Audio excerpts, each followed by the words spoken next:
As the demand for cassava in the country continues to rise, the Delta State government is leveraging this by focusing on supporting 145 cassava farmers in this year's Youth Agricultural Entrepreneurs Program at the Orientation and Farm Enterprise Training in Asaba.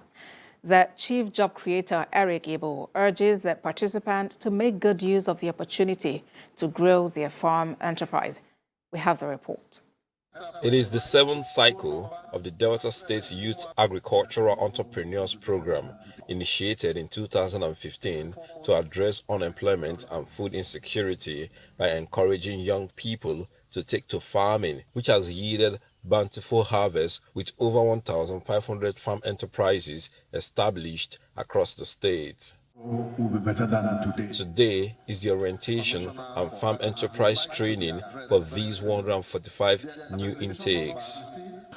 As an entrepreneur, you keep on learning how to improve your agricultural enterprise.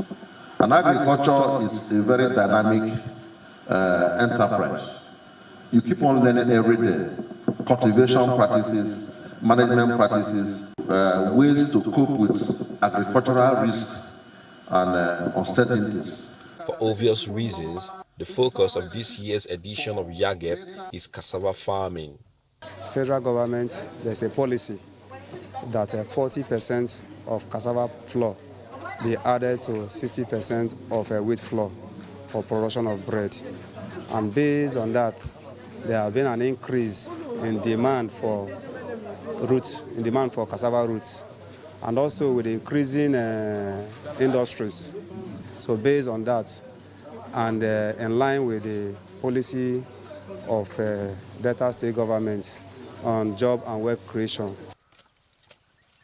Josephine Heremi, who is one of the beneficiaries, is a cassava farmer from Iseluku. She says the knowledge gained will help her improve on her farm to increase productivity.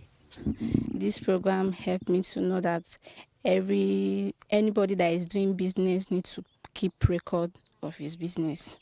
So now I've started keeping my record. Nigeria is currently the largest producer of cassava in the world, with an annual production of over 34 million tons of tuberous roots. Despite that, there is a high demand for the food item for flour in bread production and cassava starch. Ikenna Amechi, TVC News, Asaba.